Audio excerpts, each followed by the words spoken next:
Hello and welcome back to the podcast. I'm Sheen, your host, and today we're joined once again by a beautiful guest who we had so much fun and we learned so much from last time.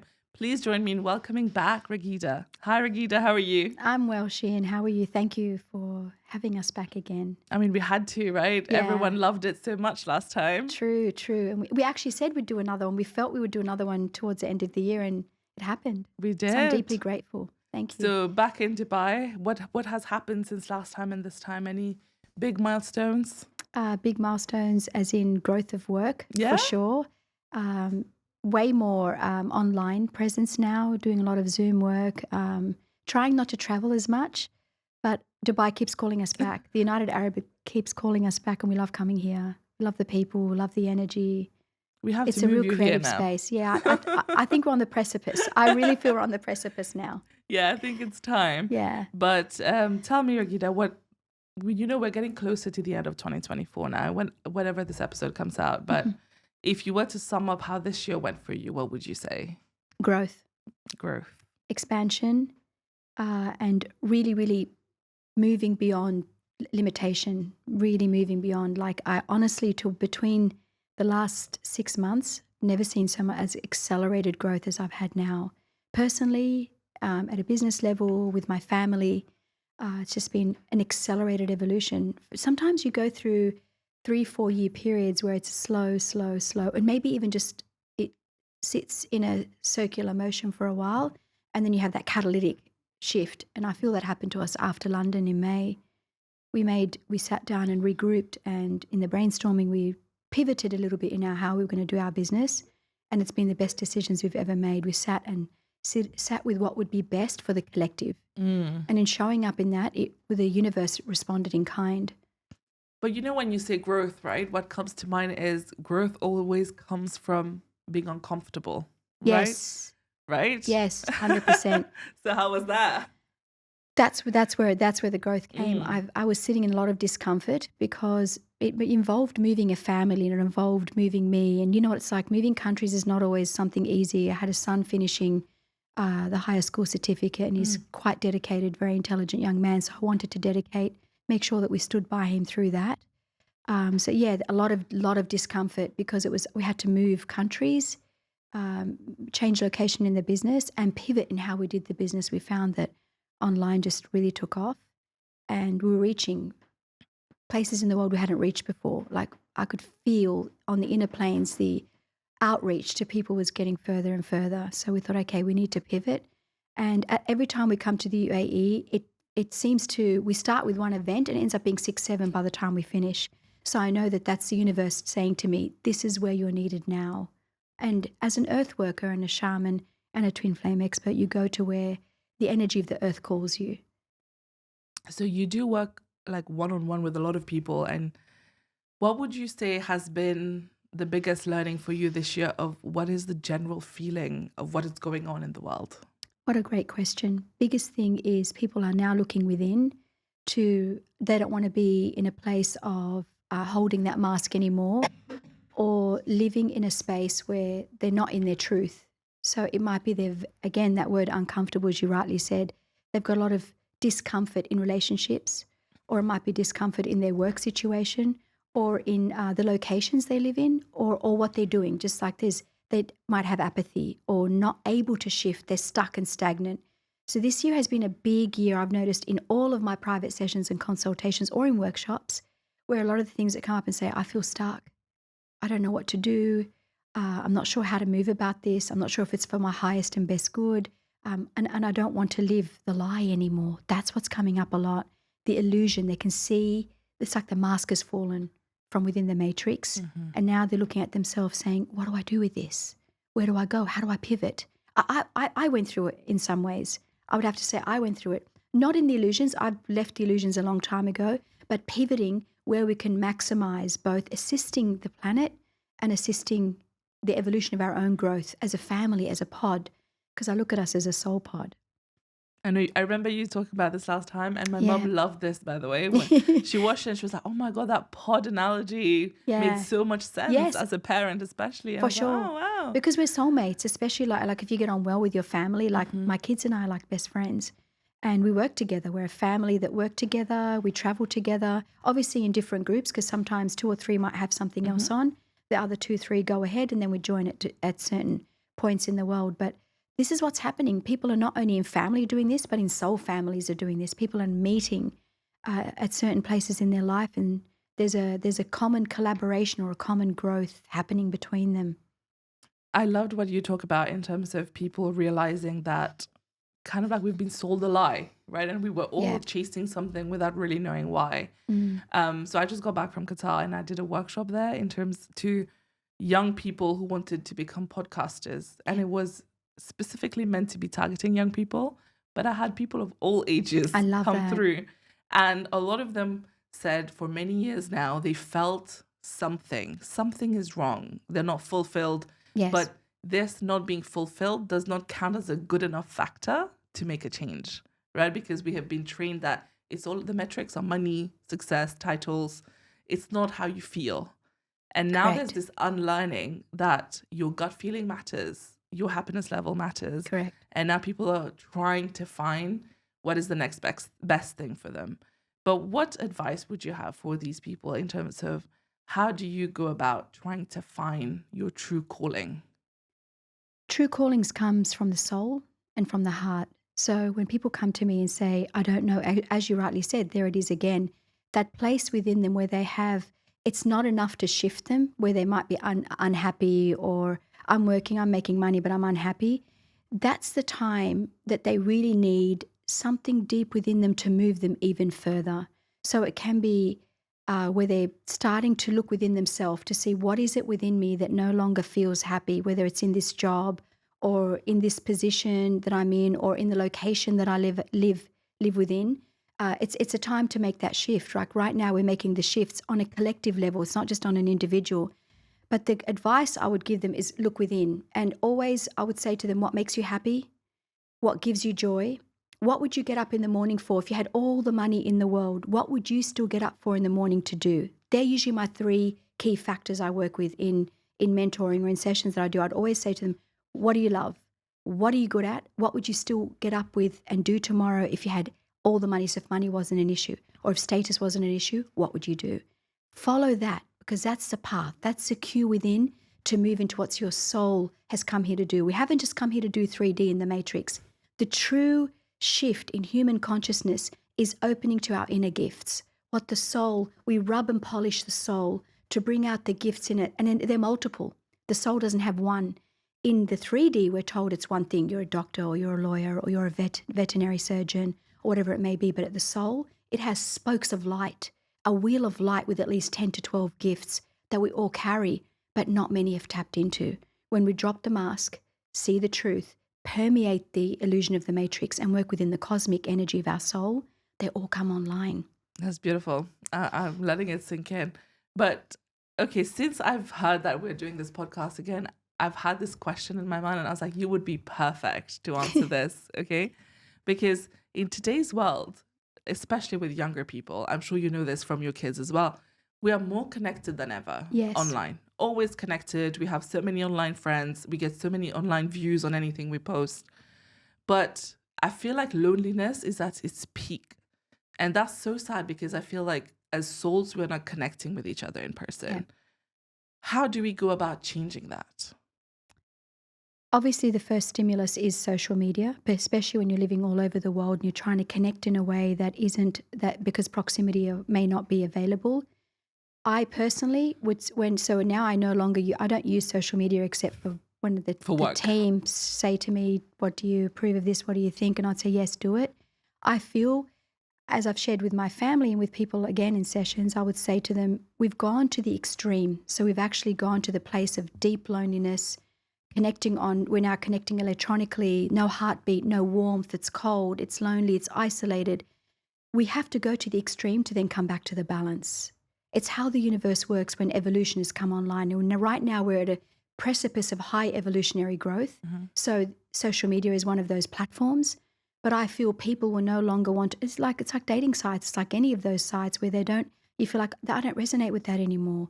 We will go to that extreme, which I think and feel we are there now or coming to the precipice of it, and it will flip back. It'll flip back to people wanting to pick up the phone. having a conversation. Hey, can I meet you for a coffee? Can we go and have lunch? Can we go for a walk?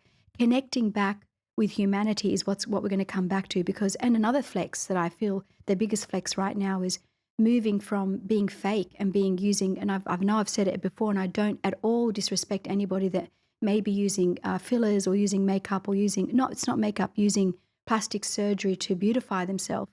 But when people come and start to love and accept themselves at a deep core level, that changes what we do in the outside world. So you'll find that you won't need to post to feel better, that because you're self-referencing and going within, you will want to connect more with nature. Or you might call a girlfriend and say, hey, do you want to go for a coffee? Or there's this great sale on, let's go and have a look together. Or this new studio is open, this new art gallery is open, let's go have a look and then have lunch after.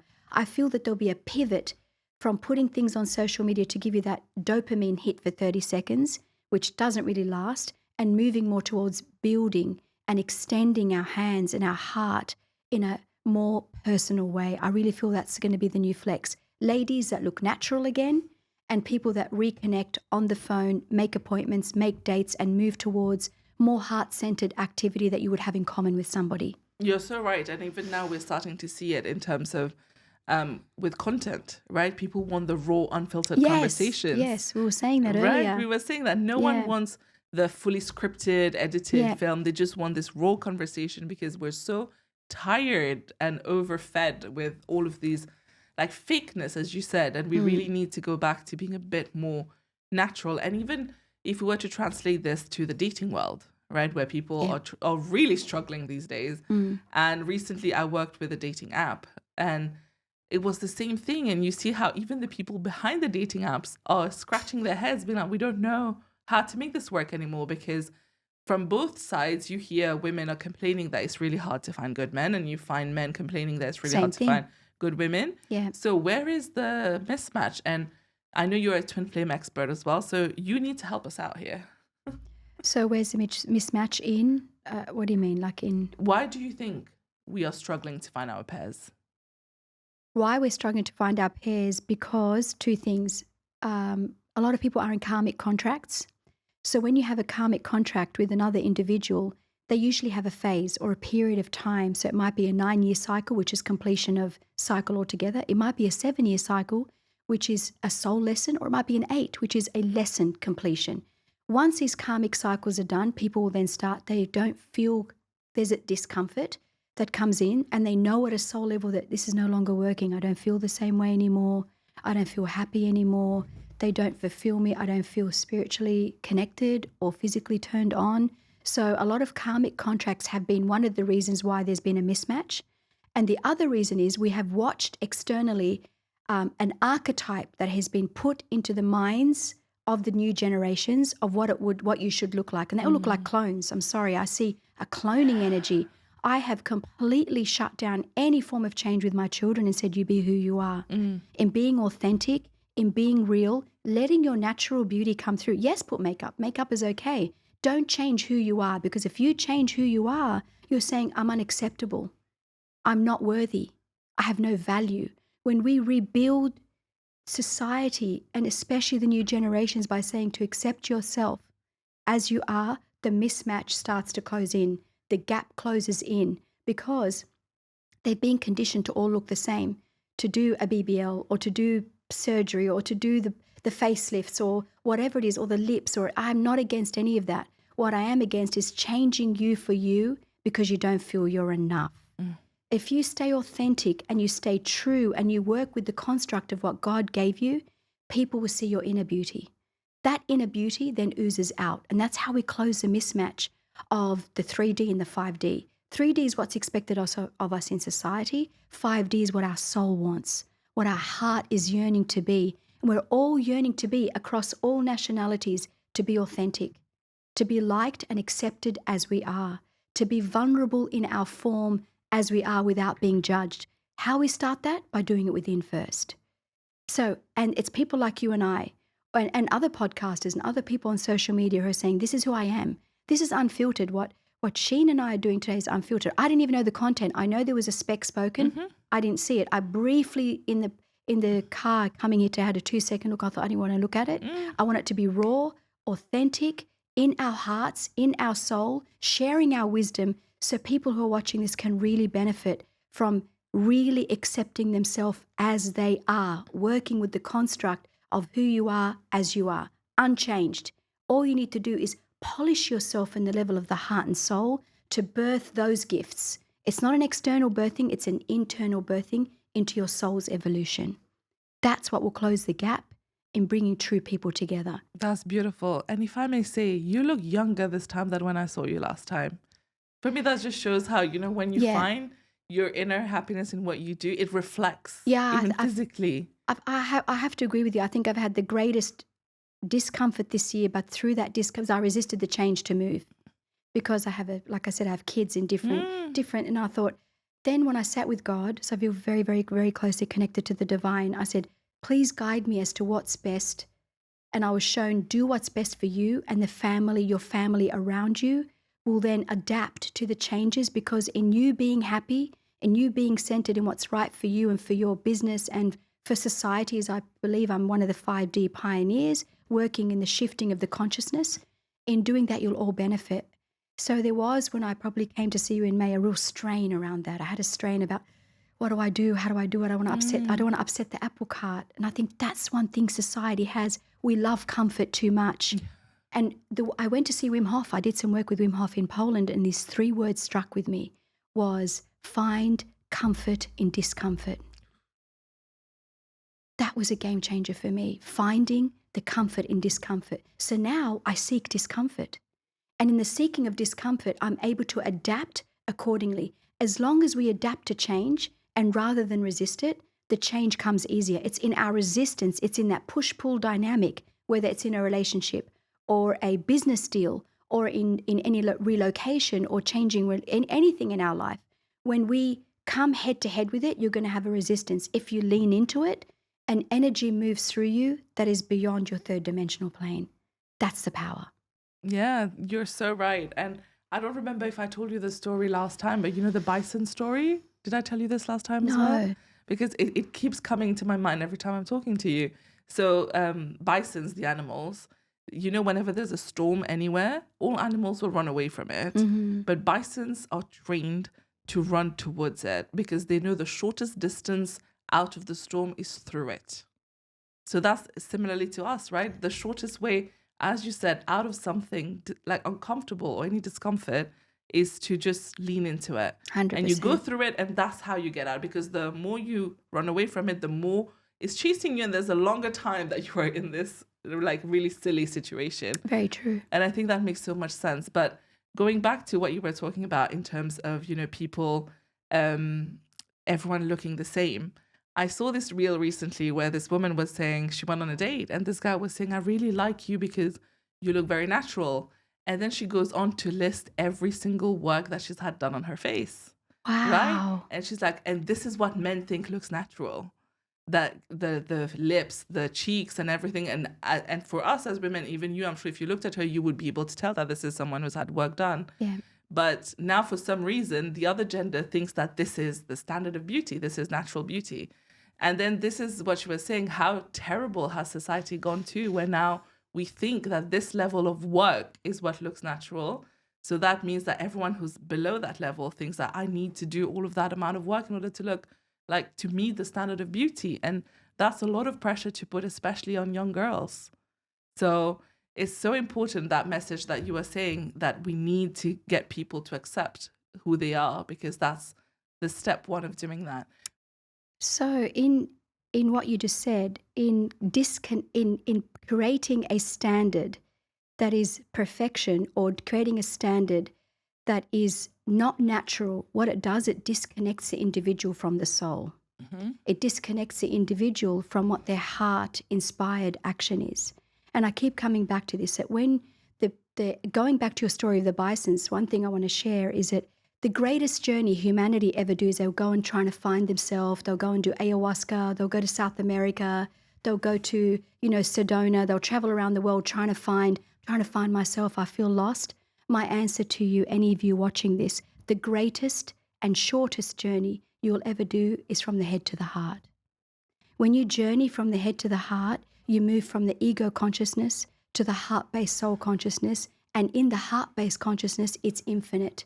That's where you tap into the divine within you. That's when you tap into the aspects of you that is here to grow and evolve your soul. Because at the end of the day, when we leave this planet, the body goes back to the earth, and it's a soul that rises back to its creator.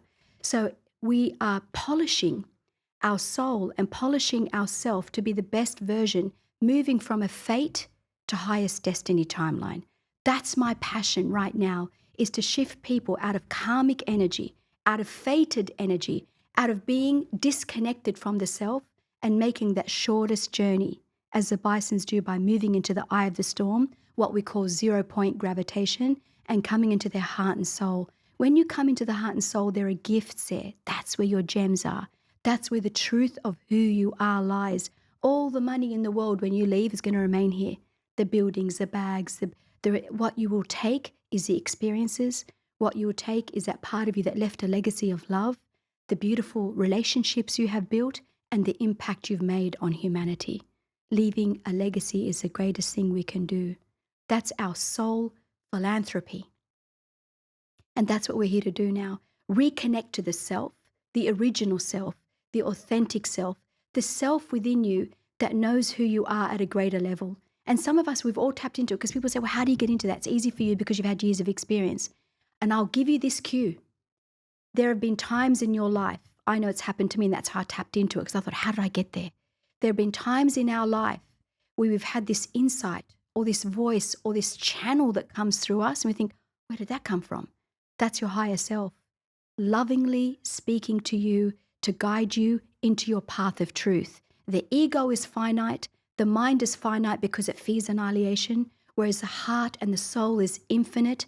And what it does is it connects to the divine nature within you. When we connect to the Christed light or the divine light within us, we connect to the highest form of source light on planet Earth and in the universe. That is an eternal continuum. Tap through via truth and love. So when we're in our truth and open our heart to true love within ourselves and others, you become an unstoppable cosmic avatar upon this earth. That's what we're here to do. We're not here to become Polly the sheep or Dolly the sheep. I know, but can you please go a little bit deeper into when you say the shortest distance is between the head to the heart? Yeah. Tell us a little bit about what that means and how to do that. Right. So what a great question. So when I say, especially this comes up, this has really been coming up a lot. Raghida, how do I move from the head to the heart? The greatest thing to move from the head to heart is to actually feel. In our head, we think too much, and we can overthink and overanalyze, and analysis becomes paralysis. Through overanalyzing, we can paralyze ourselves, and we can limit and constrict. So how I say to people is, they say to me, well, how? I said, feel. Most people don't feel anymore. They're disconnected from their feeling by going into the thinking. So you feel what feels good. How do I sense this? What's my intuition around it? What's my gut instinct telling me? Rather than second guessing ourselves, is taking that on instantly, because that's the cue to move through that door. Once you move through that door, multiple doors open, because we have many cavities within our soul and many cavities within our consciousness. There's many timelines that exist simultaneously. It's tapping into how you feel, the gauge of how you feel in feeling good, in feeling positive, in feeling loving, in feeling gentle with yourself. So no judgment, no overanalysis, and no let's be fast, let's be quick. It's moving into a very, very gentle, undulating energy within your soul. Gently you bloom like a rose. It is actually in gentle movement. It's tapping into the feminine part of you, irrespective of gender, because men also have a feminine aspect. When you tap into the feminine part of you, that's soft, flowing, intuitive, wise oracle within you, you start to hear voices that are very encouraging and empowering. If you're hearing judgment, that's the ego. If you're hearing empowerment, that's your heart and soul speaking to you. The heart is ever present. We have an ever divine presence within us. Many haven't tapped into it. It's by going still, by going quiet, and feeling that love, feeling that gentleness, feeling that part of you that just gets that butterfly of excitement, knowing that, and you've felt that, we've all felt it, whether it's with a project. Oh my God, that sounds exciting. It's because that's your heart saying, go, do it. You can do this. I believe in you. It's that inner oracle speaking within you, and it's the masculine within you that actions. So the masculine is the head, the heart is the feminine energy. You know, when you said that we need to like lean into the being quiet. So this is something that our generation really struggles with, Yeah. because a lot of times you'll see people are scrolling, they have Yeah. TV playing in the background. At all times, there's something that's overstimulating their senses, because I feel like we are so scared of sitting in silence to hear what's going on in our head, where the problem actually starts. So how do we get over this? Because even me, sometimes when I'm driving or something, I want to put something to play just because I don't want to think about all the things that's going to stress me out now. So then how do you kind of like sit in that discomfort again of all the negative thoughts first, which will then make way for you to feel things? So the best way to sit in discomfort is to feel it. Most people don't want to feel it, but I'll share with you, it's in the feeling of it. Sometimes we think it's this great monster, and that's why we don't want to do it. We're thinking there's pain, there's places I don't want to tap into, I don't want to ever experience that again. But actually, if you just open that door with compassion, so we need to cultivate two emotions, two energies that will assist us to move into that place of going into stillness, is having self-compassion and self-empathy. A lot of people don't have that. We've been disconnected by judgment, by seeing what's on social media of a perfection that is not even real. It's a facade. It's honestly an illusion. The real truth is connecting to the heart. I keep coming back to it. The answer is in the heart of just having compassion and empathy and allowing yourself to feel those emotions, because when you move through it, it's like going into the eye of the storm. We access 0 point. You know what happens at 0 point? Everything moves to inertia. You know what inertia is? Stillness. We naturally move, and we've read it in the Bible, it's been in the Quran, it's been in a lot of religious texts. Moving through the eye of the needle opens you up to other portals you've never opened up to before. The eye of the needle is the center of your heart, the point of light within your heart. It's in every religious text. When they speak about the eye of the needle, they're speaking about the point of light within you.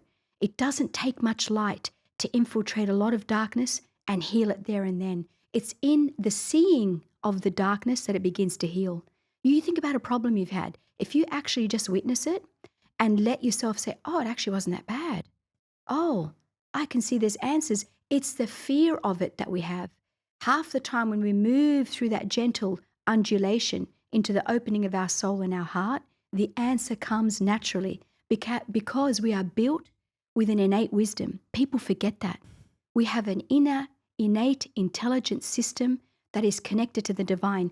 Each and every one of us has a DNA coding that says God dwells within our DNA. They've seen it in the Hebrew text, in the ancient Arabic text, and the ancient Sanskrit text, that in each DNA, the CHON frequency actually decodes to God dwells within me. So when you remember that the divine is encoded within you and you reactivate those dormant codes by coming into the heart, you become unstoppable. Literally, we are rebirthing from a Homo sapien species to a Homo luminous species. And for those that are ready, moving to a Homo galacticus, i.e. the cosmic avatar self, 12D. This is not something for a few. This is for everybody. How we move through it, connect to the heart, the eye of the needle. Go through the eye of the needle. As you do, the point of light that moves through that darkness expands into the ray of the light has 7 rays. E equals mc squared. The light of ray within you expands into the different colors, and from those auric colors we begin to grow naturally. It's easy.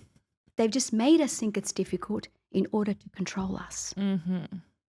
Yeah, and again, it's the fear of the unknown, right? So then Correct. It becomes difficult. Correct. But if we were to break this down into very actionable tips that people can start doing from tomorrow to start being more in touch with their heart, what would you say? Yep, love that question. First thing I say is go to nature. Ionize yourself. So whether you're walking barefoot on the ground, touching your physical heart, because remember we have chakras, and now we're moving from 7 to 12 chakras. Touch the 4th chakra. In touching your heart chakra, what you do is you create a touch point, a pulse point. It's a meridian within us that gets activated when we touch, which is why people need to touch more and hold more, be more in that kinesthetic energy. So by walking in nature, touching your heart, taking some beautiful deep breaths where you're just feeling into the physical heart. If you take 20 deep breaths every day and you feel into the heart, you'll actually physically feel your heart beat. Yeah. If any of you can test it, it takes 20 seconds. So I'm not asking you to sit 3 hours in meditation. Nobody has that time. But we can get up. And another thing that I find the most useful, and I do it every morning religiously, thank you, God, for allowing me to be awake today. Gratitude to your soul for waking up to another day on the planet. Gratitude to the divine for allowing you to be in this place of this time, space right now. Gratitude, holding the place of the heart, 20 deep breaths, connecting to the earth, ionizing, hot and cold showers. And for me, the biggest thing is prayer. I pray a lot in whatever form that is, in whatever religion you are. There's all different forms of prayer. But the greatest prayer, if you don't believe in any religion, is thank you. Gratitude is a beautiful way to connect you back to the self, because you know what it does? When you say thank you and touch your heart, you naturally slow down. Naturally, it's actually a natural occurrence. And I'm just going to say one last thing, that ascension and evolving and connecting back to the original self is not difficult. Again, I'll say it to you, in the Matrix, they've made everything look difficult so that we think we can't do it. If you come back to simplicity and who you are in your authentic self, it's all easy. It's all simple. Think about Mother Earth and nature. Every single flower produces the pod that it needs to produce and the scent that it needs to produce. Without competition, it just is. It's in the moving to your being and the moving to your feminine frequency within you and coming to that slow, steady, conscious state of the now, everything you want will appear. It's the law of the universe. Wow, that was beautiful. You know, I was just thinking, we also get stuck in this mindset of where will my next thing come from, whether it is business, relationship, money. We keep thinking, oh, but it's not coming, or like the deals are not happening. And I remember thinking, but what about animals? They don't have the intellect 100%. that we have, but they know that they will be fed by the 100%. end of the day. And how would you say we need to approach this of like letting go? Because you were saying how whatever we want, we can attract it. But for most people, we are at this stage where we really hold on to the worries, the overthinking and everything. So how do we shift that mindset? You just said a beautiful word earlier. You said, how do we attract it? I want to shift it right here and right now for anyone watching it and for anybody here in this beautiful studio. The word is not attraction. Attraction will create an equal and opposite reaction. It's a law of the universe. What I want to share with you is everything you want will come to you through magnetism. Becoming your most powerful, divine, feminine energy is what will magnetically bring things to you that is required. What you are seeking is seeking you. That is another law, Rumi. And I'll share with you how do I do it? I'll give you an example of how I do it, because I have absolutely blind faith. My kids say, Mom, you're such a risk taker. I said, no, you know what it is? I have blind faith because my connection to God, my connection to the divine is unwavering. It's unshakable. There's nothing any person, human can say or do to me to change my relationship with God. When you have a strong connection to the divine, of course I'll be provided for. He created me. He will provide for me. The divine is my provider. The divine is my sponsor. The divine is my mentor. The divine is my business partner. When we connect to the divine within us, I promise you, I just told you, we're encoded with the code of CHON within our DNA that God dwells within me. That's a subconscious code within our DNA strand. It is scientific that I'm sharing this with you. If we believe in that and we hold that blind faith, it all happens, and happens better than what we think sometimes, because our mind can only think to a certain finite level. Limited. But our infinite self, our divine self, our destined self is infinite. Which one are we connecting to? If you're connecting to worry, I don't have enough, where are my clients coming from? Where's my next partner coming from? Then you are disconnecting from the true self. When you're connected to the true self in your authentic, unmasked energy of who you are, and you have I genuinely have blind faith. I live by blind faith. My brainstorming session is my prayers with God. That's my honest to God's truth. And through that, everything just always happens in the right way. Sometimes better. When I look back, I think, wow, I could have never, if you told me, Raghida, you were going to do that, I wouldn't have believed it. Because the creator within us and the divine consciousness within us knows our destiny before we do. This was written in the stars. It was written prior to our incarnation. Why do we worry? It's a mind that worries. It's a mind that holds you back, not because it doesn't want you to do well, but because it fears annihilation. It's survival of the fittest. It's only there to help us be safe. We're meant to live beyond safety. If we don't take risk, how will we create what we want? If we don't connect with a partner and build that spark of light, how are babies born? It's our faith, our blind faith and our connection to God, the divine within and the divine above us. Yeah, I'm very much similar to you. For me, I think God is like my best friend Yes. that I update on everything Oh, and I I have love little that. conversations I love with. that. But but I have to say that's for me, it's like the little paradox here, because I also worry and then I think, oh, but I should have blind faith, but I don't think I'm there yet. The worry still takes over sometimes. How did you build that blind faith? How did I build? I built blind faith, through prayer and connecting to the true part of myself where I knew so it's something I live by. I always say to myself when I have challenging moments, and we all have challenging moments, when I get to a place where I feel challenged and I can't rise above or ride above that wave, I will say to myself, if God brought me here, God will take me over it. And if I can't go over it, I'm going to go through it.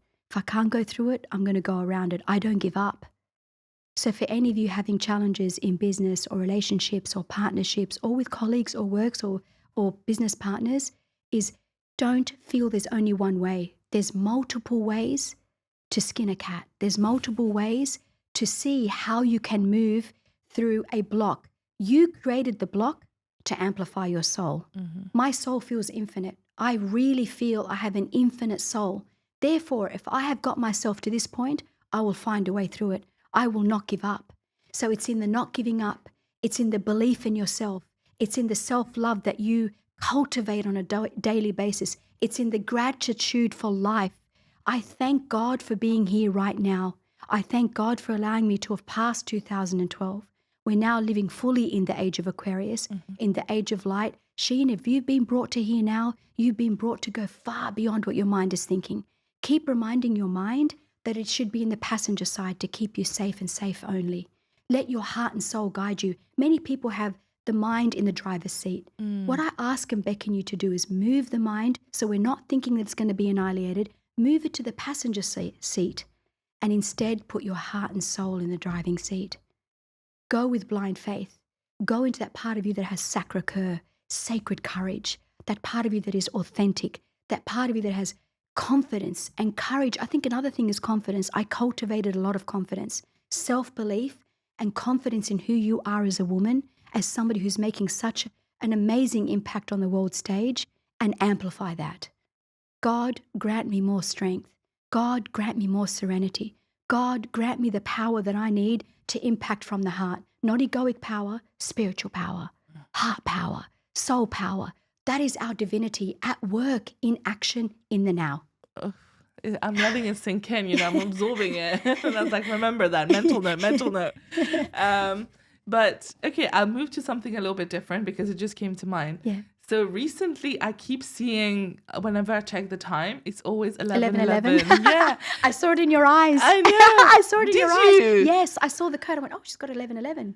No way. But I couldn't say it because we were answering something else. Oh my God. Yeah, I saw the keep code. seeing it and I don't know what it means or anything. Okay. But I know that a lot of people believe there's there's meaning behind 11:11. Big I was time. like, Raghida's going to tell me about it. Yeah. Tell me. Wow, because I actually saw it in your, I didn't know you were going to ask that, but I saw, she's got 11, but I was going to tell you after our, Oh my God, our tell podcast. me. So wow. So 11:11 is one of the greatest awakening codes on the planet.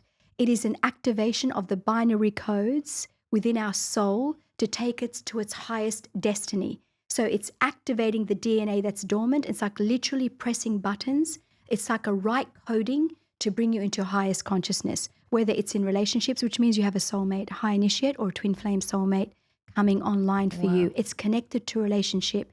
The two 11s are connected to a portal. The dots are related. So there's an 1111, which is a portal, divine feminine, divine masculine, alpha and omega, connected through the two dimensions, the 3D, the physical dimension, and the higher dot, the spiritual dimension, where we move between in these portals and we thread and weave our energy through two aligning portals of alpha and omega. What it literally means is you are rebirthing your physical vessel into a spiritual avatar, working within your inner divine masculine, the alpha, and your inner divine feminine, your omega, and threading those two into their highest calling. It will become a whole being, no longer a half, no longer a disconnected self from the soul, where we connect the heart and soul to our physical vessel. Once we create that within us, it becomes an aptitude to create without. As within, so without, as above, so below is the 1111 code Oh, wow. in quantum physics. So what does that mean in simpler terms for In us simple people? terms, Yeah. is that you're about to upgrade. Oh. Upgrade your DNA, upgrade your life, you're at a higher level, you're deconstructing the mind and reconstructing the heart. So deconstruction, reconstruction happen together. 1111 portals. If you notice all over Dubai, some of the most beautiful buildings all have two pillars. Yes. Because you're going through portals. That means you're going through limitation. You're moving from limitation into expanded consciousness, moving from a 3D carbon-based system into a 12D crystalline-based system in lifetime. In previous generations, during the age of Pisces and the age of Aries, we couldn't do it. The light was too dark on the earth. They used to call it the Dark Ages. Now, as we've moved to the age of Aquarius, it's the time of light. It's a time of spiritual awakening and the avatar with awakening within us, and you don't need to die to ascend. You're ascending through your physical body. You're literally which is why it's painful, which is why it's uncomfortable, which is why the mind is saying, oh no, but you can't do this. You're being, no, you need to be safe right now. What we're actually physically doing is we're moving from a patriarchal mind-based system into a matriarchal within us, soul-based system, moving into the solar energy within us, the light of our soul, the light of our heart, the point within us that knows the wisdom beyond the head. And I'll keep reminding you, the head is limited, the heart is unlimited. So we're moving from limit and lack to expansion and to evolution and to a cosmic energy within us we've never done before. Wow. So Sheen 2.0 is coming. Yes, maybe 22.0. Oh. Yeah, Ooh. we're moving at that level because when 1111, another one thing I want to share with you, when they merge, they form the number 22. My birthday is 22. Oh, wow, which is why I saw 1111 in you. I feel you're going to go through a really big ascension coming up in 2025. Oh, wow. Huge upgrades, DNA upgrades. It begins within and then it starts to reflect in your outer world where we synchronistically align our life through a soul-based consciousness. That is a power that many humans have never accessed before because we've been kept in control, in the sheeple, keep you in mortgages, keep you believing that status, that titles, that money, that if you don't show that you're wearing, the Guccis or the Rolexes or you're not driving in a Bentley, then you're not good enough in society. When the true gems are your heart and soul. Now, let me share one thing with you, please. I want to share this. Please. I'm a big believer in physical beauty as well. So if Bentley is part of your soul consciousness, you are meant to have that. If having a Rolex is part of, not you're doing it to flex, you're doing it because you love it, because it's something that gives you joy, it's part of those 3 tablets that I shared with you, then do it. This is a lifetime we can have spiritual and physical together, which is what 1111 is. It's aligning your physical world with your spiritual world, upgrading the two to have the best version and the best life that you can have. So if physical material wealth is part of it, go for it. Because it's you having a human experience, delicious meals, beautiful relationships, going to gorgeous art galleries to witness some of the most sacred art that you can witness, wearing beautiful clothing. We're meant to have that experience because as a soul, when you leave this body, you don't experience that anymore. But imagine, and I would share with you, anyone watching this, imagine you having all the physical material joys of the world that you want while you're living through your soul. You're living through your heart. You're living through your happiness. You're living through the 4th quadrant of your joy. Imagine having that. This is the lifetime we can. Move out of the head, into the heart, and build your 3D world into your 5D world. And where the midway point, the 0, the 2 dots, the 0 point between the 11s is your heart and soul. The portal is your heart and soul. Octahedron in sacred geometry. So Raghida, every time I speak to you, I feel like the main lesson I take away always is that all of our life shackles are self-imposed from Yes. our brain, right? So if we can control our thoughts and our mindsets, Yes. we can change our lives, Yes. right? And exactly, Sheen. I love what you just said. In controlling your mind, it's the word I want to use is probably not control. It's deconstructing and unraveling. I want you to see it as like you're unwinding beliefs, you're unwinding metrics, you're unwinding energy that has been put on you by society, maybe sometimes by our institutions that we've worked with sometimes even in family, there's been limitations. And not because they don't want what's best for us, it's been carried down in the generations. It's time to be the unique individual that you are to bring out the best version of yourself. So it's an unwinding of everything that has been put on you, removing all of the obstacles. We've just got layers on us that have protected us. When we remove those layers, we come back to the true authentic self. We come naked, we leave naked. But what grows in the difference during that lifetime that you've had, whatever time expectancy you have, is the soul expands. We want to shrink the body, expand the soul. Where many people have an expanded body, shrunk soul, because they infiltrate us. Eat this, endocrine disrupting food. Put this estrogen, fast energy into your body. What I'm sharing with you is go back to nature. Nature is always the answer. Go back to your intrinsic self. Go back to the real self, self-realization, self-love, self-authenticity, self-confidence, self-courage. That's even beyond the mind. Come back to self-love. Not selfish love, but self-full love, overflowing from within your heart and emanating that everywhere you go. That is how to live a true, fruitful, empowered 1111 being in a cosmic energy on this earth in the age of Aquarius. Well, and you know what's interesting? I have just scripted a new series that I'm doing. And do you know what it's called? It's called The Unlearning. Oh, wow. Yeah. And while you're talking, I was like, it's all adding up now. Yes. This whole thing of like, as you're saying, we need to deconstruct all the mindsets that we 100%. have, because a lot of times we do things without really understanding why and where does this come from? Where do these values that we have come from? And that was beautifully said. And one more thing, Shings, I think this will help a lot of people in that deconstruction. Go for it. Some of us carry karmic, genetic imprints that don't even belong to us. Some things have been put on us that don't even belong to us. I want every person to check in. This comes up in my sessions a lot. Well, I'll say to them, they will say, but Raghida, but I don't feel that. I said, yes, because you've picked it up karmically, or you've picked it up ancestrally, or you've picked it up through your genetics. We now know scientifically that every single DNA within us can be changed. It's changed through light. It's changed through the sun. It's changed, which i.e. vitamin D. It's changed through feelings of joy and happiness that we cultivate through our own hormonal shifts within us. We're kept in a very chronic state of anxiety, of cortisol, which is why I say to you, when you slow down, the cortisol within your body naturally drops. People are on social media looking for an instant dopamine hit, which is why they need 3 forms of sound around them. Whereas if we drop the dopamine and we come into the place of ecstasy within our soul, that is far sustaining. And when we go into that energy, we're able to access everything within us. It's dropping the parts that do not belong to us anymore. Check in within yourself. Does this belong to me? Is this something I resonate with? Does this feel truthful for me? Not because that famous influencer is saying it, but truly check in. Is this a truth for me? And if it is, it will sound like church bells ringing, vibrating throughout your entire body, through every single spectrum of our light frequency. If it doesn't resonate, let it go. If it resonates, absorb. Observe first from your masculine, absorb from your feminine through a boundary, a beautiful shield of boundary. Does this work for me or not?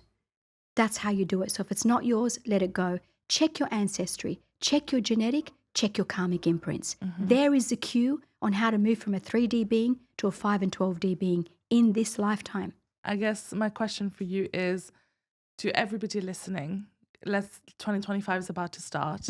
At the start of the year, I'm sure everyone wants to put their best foot forward. What would you say is, especially in the little daily routines of what we can do in order to, access our higher self and make sure that we are letting our heart take the driver's seat?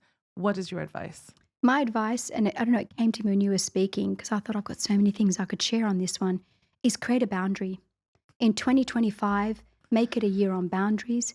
Make it a year where you are connecting to your natural intrinsic self in whatever form that is. For some people that live by the beach, access the beach. You live in a forest, access the forest. You live in a desert, access the desert. Nature has a lot of answers for us, for those who are willing to listen. Nature carries the mysteries of the universe. So connect with nature, connect with your intrinsic self, gratitude. I can't underemphasize that. I probably say thank you to God 1,000,000 times a day. Well, that's exaggerated. Maybe 100 times a day, 200 times a day. Anytime I see that, I say thank you. Nishkar Allah. Thank you, God. Because when we give thanks to God, we're giving thanks to that part of ourselves that is honoring who we are. So 2025, create boundaries, have discernment, check in with yourself. Is this a place I want to invest? Is this a person I want to invest in? Is this an energy I wish to invest in? If you have any form of resistance within you, don't do it. Don't second guess yourself. That is your higher self saying there's better ways. Sometimes we think the door is to the left when our soul is ushering us to the right. In shamanic world, we talk about right action, right heart, right wisdom. Access those 3 points within you. Right heart, right wisdom, right action. Sacral, heart, crown. So cleansing of the chakras is another beautiful thing to do, where you're accessing right relationship with yourself, right relationship with nature, right relationship with the divine. Maybe last thing I want to say, connect to God. And I'm not one to I'm not trying to infiltrate anyone to religions but I genuinely tell you, the second you connect with God within you, to the God self within you, into the God self. It's like right now when I prayed, before I came in to meet you, I took a minute. I connected with your divine self. I connected with your divine creator.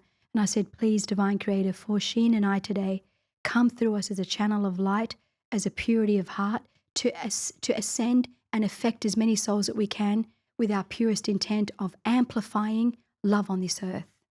It's just an instant prayer of connecting to the divine within others after we've connected to the divine within the self. That should be our year and motto for 2025.